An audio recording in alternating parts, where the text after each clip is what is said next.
Et salut, coucou, c'est Gaëlle. Je reviens après un petit temps un peu long. Je suis pas revenue en fait depuis que je suis partie en vacances au mois de décembre. Et là, on est déjà début février. Alors, je suis rentrée assez tard de vacances. Enfin, je sais pas si vous en souveniez, mais je suis partie 4 semaines, pendant 4 semaines en vacances. Et je suis revenue de vacances mi-janvier, donc un peu tard. Enfin, un peu tard. Par rapport à la rentrée, plus si on se fixe sur les vacances scolaires.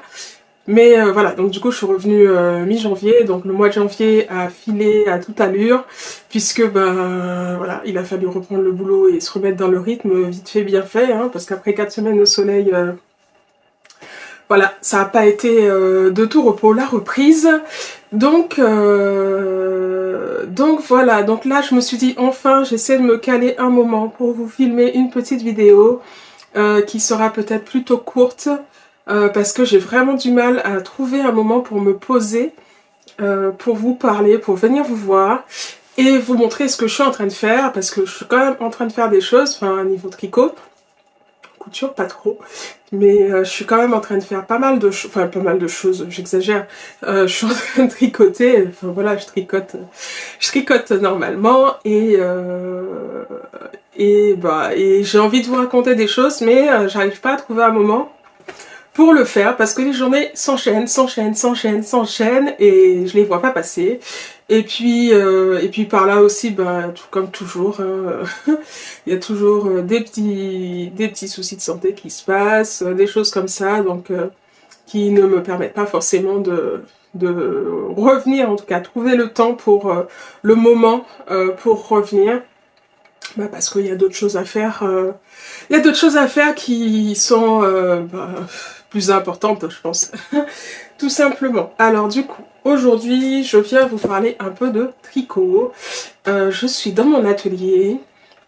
Je vais essayer de pas me regarder dans le retour de mon appareil photo. Et voilà. Franchement, j'ai l'impression que cette vidéo va arriver comme un cheveu sur la soupe. J'espère que vous m'en voudrez pas, voilà, j'essaie de faire au mieux, voilà, je voulais revenir plus tôt mais j'ai pas réussi. Alors, pas cette semaine, mais et du coup par rapport à ça en fait j'hésitais même à essayer de vous, essayer de plutôt filmer des petits vlogs, mais en fait je me rends compte que même pour les vlogs en fait,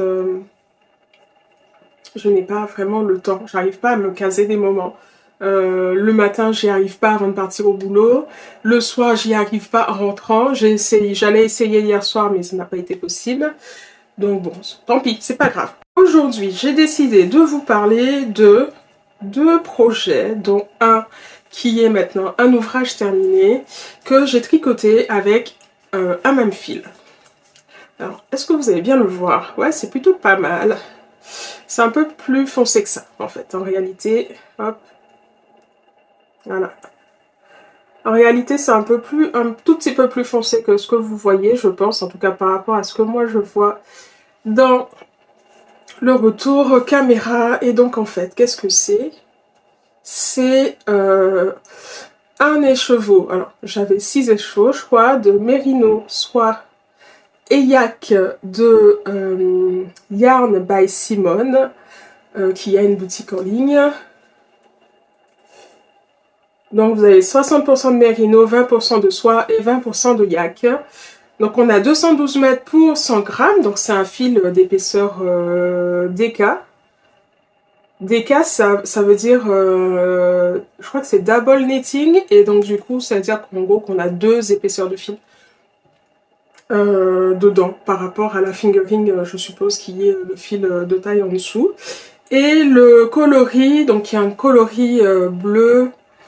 Ouais, le coloris, vous voyez, c'est pas tout à fait ça. Il est un tout petit peu plus sombre, mais enfin, c'est à peu près ça que vous voyez. Mais du coup, par rapport au yak, en fait, comme c'est une base qui est grisée quand elle est non teinte, Donc voilà, ça se voit un peu. D'ailleurs, je suis en train de la regarder là. Je sais pas si vous allez voir quelque chose. Mais ça se voit un peu quand on regarde de très près. On voit que c'est un peu grisé. Bon, si vous avez vu quelque chose, tant mieux. Donc voilà. Donc j'avais 6 écheveaux de ce fil-là. Que j'ai acheté, je pense, il y a certainement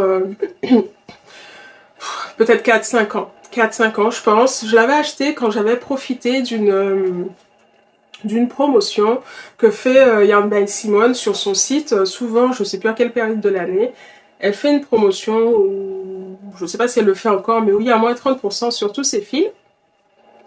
Enfin, non, pas sur tous ses fils, sur une sélection de fils, je pense. Et donc, j'avais profité à ce moment-là d'acheter plusieurs choses chez elle. Donc ça fait un moment que je l'ai. À la base, je savais pas pourquoi je les avais achetés, ou peut-être que j'avais quelque chose en tête, mais le projet il a changé en cours de route, mais par contre après je suis restée sur le même.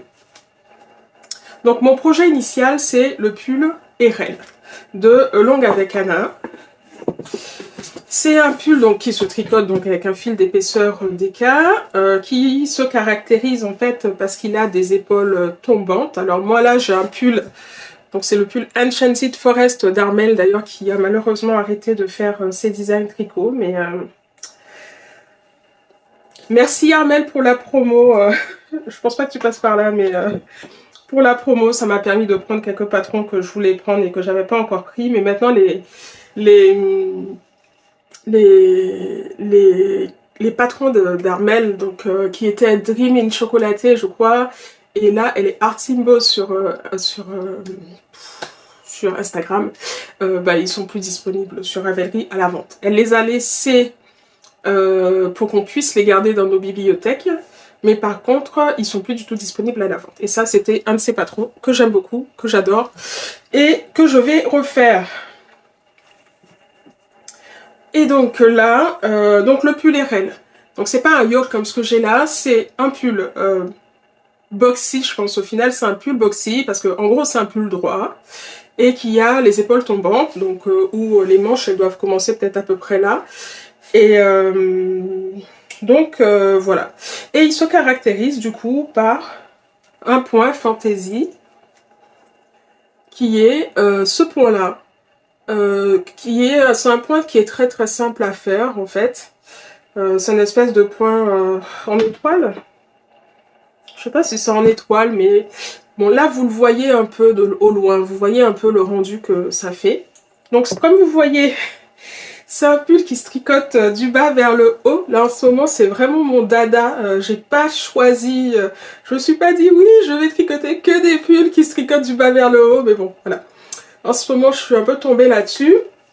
Donc, c'est un pull qui se tricote du bas vers le haut. On commence par des cotes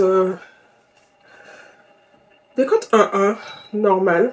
Elles sont pas torses, rien. On tricote le corps en rond. Avec le point fantaisie qui... comment on dit ça? Qui est de moins en moins présent au fur et à mesure qu'on monte au niveau du corps. Hop. Là, vous voyez, on le voit, voilà. Et puis il y en a de moins en moins. Et ensuite, donc ce matin, j'ai terminé, parce que je vous ai pas dit quel jour on est.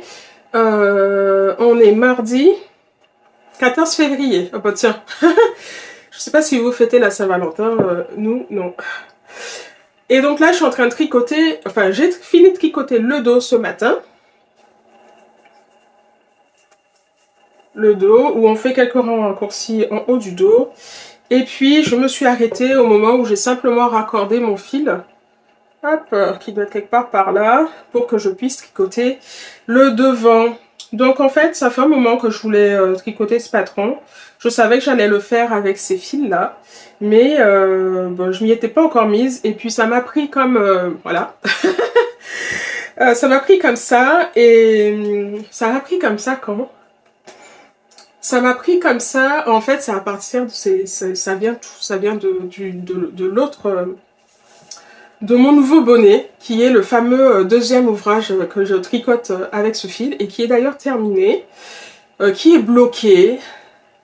Et voilà. Je vous le montre. Donc on a des torsades, on a cette partie là, j'adore cette partie. Je vous dis ce que c'est après, hein, mais comme pas trop. Donc vous voyez. Et là on a des côtes torse.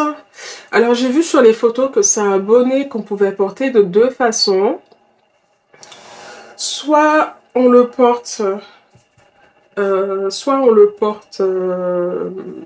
sans, avec le revers, donc c'est-à-dire comme ça. Soit on le porte avec le revers, il me reste le fil à rentrer. Soit on le porte sans le revers. Donc sans le revers, ça peut faire peut-être un peu plus le bonnet un peu tombant là. Donc le mot qu'ils utilisent souvent en anglais pour dire ça, c'est slouchy. Et donc ça pendouille un peu derrière. Et voilà, donc en fait tout est parti de là. Je pense que là vous avez un peu la bonne couleur à cette distance. Tout est parti de ce bonnet. Donc ce bonnet, qu'est-ce que c'est? C'est un patron de Wool & Pine qui est sorti il y a peut-être 2 semaines, je pense. 2 semaines, quelque chose comme ça. Et je l'ai vu passer sur Instagram et j'ai adoré le patron. Si je me trompe pas, le patron s'appelle le Deep Winter Hat, il me semble. Je vous mets ça pour être sûr, mais il me semble que c'est ça. Le Deep Winter Hat. Et donc, j'ai adoré cette partie-là, en fait. En fait, la partie que j'aime bien, c'est le contraste qu'il y a entre les torsades de part et d'autre et ce point-là qui... C'est quoi? Bah, c'est juste des alternances de mailles en drap et de mailles en vert. Je ne sais pas si ce point a un nom. Je ne pense pas que ça soit le point de blé. Mais je ne suis pas sûre du tout. Et j'aime beaucoup. Et j'aime beaucoup. Donc le patron, je ne sais plus combien il coûte. Je vais vous dire ça. Je ne sais pas si ça vous intéresse. Je sais qu'il y en a certaines qui le font. De dire combien coûtent les patrons et tout ça. Alors, donc c'est le Deep Winter Hat, le patron de Wool & Pine. Wool & Pine, c'est une marque qui a pas mal de patrons qui sont assez sympas. Enfin, moi, il y en a plein que j'aime bien. D'ailleurs, il y a le fameux pull Sorel qui est juste magnifique. Et un jour, je me le ferai, ce patron, c'est sûr. Alors, le patron coûte 7,04 €, mais moi, je l'ai acheté avec la promo. Alors, je pense que je l'ai acheté avec la promo de ceux qui sont inscrits à la newsletter, je pense. Et il me semble qu'il y avait 20%, donc j'ai dû l'acheter 6 € quelque chose. Ouais, c'est ça, j'ai dû l'acheter 6,70 € ou quelque chose comme ça. Et donc, voilà. Donc, en termes de tour de taille, mais tout est inch. Moi, je sais que j'ai fait la taille. Alors, il y a 1, 2, 3, 4, il y a 5 tailles. Il y a 5 tailles pour ce patron, ça va de bébé à adulte L. Et adulte L, de souvenir, c'est pour un tour de tête qui doit être de 56 à 60 cm. Quelque chose comme ça. Moi, j'ai fait la taille en dessous, j'ai fait la taille adulte S et de souvenir, ça doit être 51 à 56 cm. Donc voilà. Est-ce que j'essaie de vous le montrer porté? Donc tout est parti de ce bonnet. Au départ, hop. Alors, vous voyez, hop, là. Donc, il me reste... Voilà, c'est ça que je vous disais. Vous voyez, il y a des gens qui aiment bien porter les bonnets un peu que ça pendouille comme ça, un peu derrière. Bon, moi, c'est pas mon truc. Donc, moi, je pense que je vais le porter en faisant... Bon, vous m'en voulez pas, hein, pour le... en faisant le revers. Hop. Là. Voilà. En faisant le revers, comme ça. Moi, je pense que c'est comme ça que je vais le porter. De façon à ce que... voilà. Moi, mon objectif quand je porte les bonnets, c'est d'avoir les oreilles... qui sont bien... c'est d'avoir les oreilles qui sont bien couvertes. Bon, en général, mes cheveux m'aident déjà un peu. Mais quand il y a le bonnet en plus dessus, ben c'est pas mal. Alors, qu'est-ce que j'ai fait? Donc, moi, je vous ai dit que j'ai fait la taille adulte S. Mais pour cette taille-là, en fait, il y a un diagramme. Ça, je vous l'ai pas dit, mais... Le bonnet, il se tricote avec un diagramme uniquement. Donc, ils vous disent d'abord de faire 30 rangs de côte torse. Et ensuite, il y a le diagramme pour le motif. Qui va juste tout en haut de la couronne. Donc, on commence par le bas et on finit par la couronne. Donc moi j'ai fait la taille adulte S, mais par contre dans le patron, en fait, il proposait de commencer par un certain rang, un rang qui a un certain numéro du diagramme, et d'aller jusqu'à la fin. Donc ce qui fait qu'on, pour cette taille-là, normalement, on ne tricotait pas la totalité du diagramme. Moi, ce que j'ai fait, c'est que j'ai tricoté la totalité du diagramme. Parce que je sais que j'ai un peu ma touffe là, qu'elle prend toujours un peu de place. Et en général, j'essaie de tricoter les bonnets un peu plus longs. Un peu plus longs en général que ce qui est préconisé. Donc voilà, franchement j'aime beaucoup. J'aime beaucoup, beaucoup, beaucoup, beaucoup. J'aime vraiment beaucoup. J'aime vraiment ces détails là avec les torsades et tout. C'est un bonnet que j'ai tricoté en très peu de temps parce que c'est tombé à un moment où voilà, j'étais beaucoup sur le canapé. Parce que fatigue, je pense, je sais même plus déjà. Il se passe tellement de trucs à chaque fois, toujours pour des raisons différentes. Mais voilà. Alors, ce que je voulais vous dire, parce que moi je m'en suis rendu compte quand j'avais presque terminé le bonnet. En fait, ils disent de faire des côtes torse ici. Sauf que quand vous faites le revers, si vous voulez porter le bonnet avec le revers, eh bien vous vous retrouvez avec les côtes pas torse. Alors ça va, elles sont pas moches les côtes, voyez, ça va, elles sont pas moches, mais ça aurait quand même été chouette, vu que j'ai fait l'effort de faire des côtes torse, de les avoir sur la partie endroit. Et donc je me suis dit, mais c'est dommage, mais j'aurais dû faire un raccourci, mais j'y ai pensé après. Donc peut-être que eux ils ne le disent pas parce que justement ils considèrent que c'est un bonnet pour lequel ils font pas le revers quand ils le portent. Et donc ça ne pose pas de soucis. Donc moi j'ai utilisé pour un montage, le montage qui est proposé en fait avec le patron. C'est un montage, c'est pas un montage type tubulaire ou quelque chose comme ça, hein. C'est un montage... c'est pas un long tail caston classique, mais il y a... Moi, souvent, j'aime bien faire le montage élastique à l'allemande, qui s'appelle le German Twisted Caston, je crois. Et là, il est juste un peu différent de ce que j'ai l'habitude de faire pour celui-là, ou pour le long tail caston simple. Donc voilà, un nouveau bonnet. Donc ça, j'étais assez contente. Donc ce bonnet, je l'ai terminé. Et tout de suite après, je me suis dit, tant que j'ai cette laine dans mes mains, surtout que je n'avais pas terminé... Alors combien j'ai utilisé? Surtout que je n'avais pas terminé de tricoter... Enfin, je n'avais pas terminé mon échaud. Alors, j'ai utilisé 83 grammes pour tricoter ce bonnet. En taille adulte S, donc l'avant-dernière taille. Donc je me suis dit, j'ai qu'à tout de suite lancer ce fameux pull que je veux tricoter depuis un moment et que je n'ai pas encore tricoté. Donc le fameux pull IRL. Donc c'est pour ça que ce pull là, il s'est retrouvé sur mes aiguilles maintenant, alors que ce n'était pas forcément prévu, alors que là j'ai un test que je dois terminer. Dont je vous avais parlé, je crois. Je vous avais peut-être montré le fil, ouais, si, pour Audrey de Yarnflix. Donc voilà où j'en suis.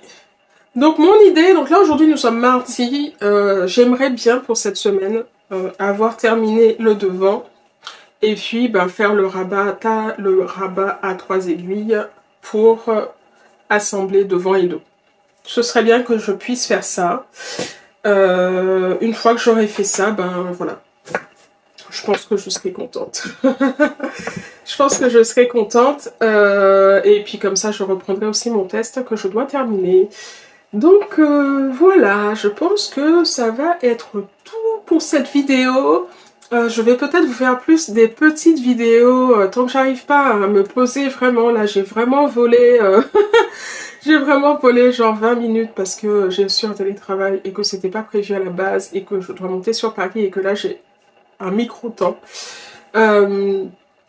Donc voilà, je vous ai même pas demandé en début de vidéo, mais j'espère que vous allez bien. J'espère que ce début d'année se passe bien pour vous. Je vous parle pas couture parce que en ce moment, c'était le bazar dans mon atelier quand je suis rentrée de vacances et ma table était complètement...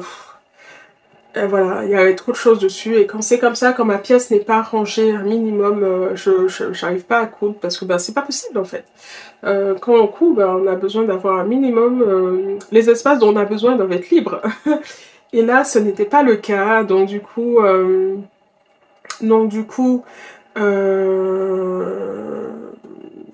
comment dirais-je? Du coup, je pouvais pas coudre et pourtant, j'ai 2 projets là qui sont coupés, que j'avais coupés au mois de décembre ou novembre, je pense. Et puis j'ai d'autres envies, j'ai envie de faire des choses, j'ai envie de coudre. J'ai envie de coudre. Notamment, j'étais passée chez Céline de Sur un fil au mois de janvier avec une copine de l'apéro tricot où je me suis acheté ce patron là de chez Cousette qui est sorti l'année dernière et que j'avais bien envie de me tricoter J'avais bien envie de me coudre la version robe. C'est une robe veste en fait on a la version robe et on a la version veste. Et en gros, ça se coud soit dans du twill, du tencel, de la gabardine, des choses comme ça. Donc il y a ce patron-là que j'aimerais bien me faire. Donc voilà, franchement, je sens bien que la période hivernale, c'est clairement pas la période pendant laquelle je vais coudre le plus. C'est quand même bien plus facile de rester posé sur le canapé pour tricoter, soyons clairs. Non mais c'est vrai, c'est vraiment... Et pourtant, franchement, j'ai plein d'envie niveau couture, hein, mais pour moi, c'est pas ce qui est le plus simple en ce moment, même si j'ai très envie de le faire. Voilà, je vous avais parlé d'un fameux vlog couture que je devais poster. J'ai les vidéos, enfin j'ai mes parties qui sont filmées toujours, mais je me dis franchement, ça date de tellement longtemps, parce que ça date du mois de novembre, novembre, début décembre, et je l'ai pas posté, j'ai pas eu j'ai pas eu le temps j'ai pas pu me poser vraiment pendant les vacances. Il y a un moment, j'ai vraiment déconnecté pendant mes vacances et du coup, voilà, j'ai posté mon podcast que j'avais filmé juste avant de partir, mais après reprendre du temps pour passer du temps sur le montage pour ce vlog couture qui était pas vraiment terminé et tout, bon voilà, c'était pas top et puis j'ai pas réussi à reprendre la couture en rentrant de vacances. Donc voilà, j'ai pas pu, bon c'est pas grave, c'est pas grave, c'est pas grave. Je pense pas que je vais le poster ce vlog couture, j'en ferai un autre, c'est pas grave. Je me souviens même plus de ce que je vous racontais dedans, donc c'est pas bien grave. Je vous en parlerai à un autre moment. Donc là, voilà, je vais vous laisser là. Merci d'avoir regardé cette vidéo. Je ne pense pas que je me sois présentée en début de vidéo, mais je vais pas le faire maintenant, vu que c'est la fin de vidéo. Je le referai la prochaine fois. J'essaye vraiment de venir vous parler de d'autres choses côté tricot, parce que j'ai un pull que j'ai testé, que j'ai posté sur Instagram. C'était un pull d'Élise Lucienne Tricotte. Qui est terminé, qui est là d'ailleurs, qui est hyper chaud, que j'adore porter. Donc je vous en reparlerai bientôt. J'essaierai, dès que je peux, repiquer un petit 20 minutes par-ci par-là. Je vais essayer de venir vous parler de ce que j'ai en cours et qui est terminé, déjà testé, porté et adjugé. Voilà, donc je vous dis à la prochaine. Merci beaucoup d'avoir regardé cette vidéo. Je sais que il y a quelques commentaires auxquels je n'ai pas répondu sur la précédente vidéo. Désolée, j'essaie de vous répondre rapidement. J'ai vraiment déconnecté. Et puis le temps que tous les neurones se reconnectent pour me dire, tu te souviens, t'as eu des commentaires, ce serait bien que tu ailles y répondre. Voilà, donc ça s'est pas fait, mais ce sera fait. Merci beaucoup et je vous dis à la prochaine fois. Tricotez bien, faites bien tout ce que vous aimez faire, profitez. Là il y a du soleil aujourd'hui, ça c'est cool. Et je vous dis à la prochaine.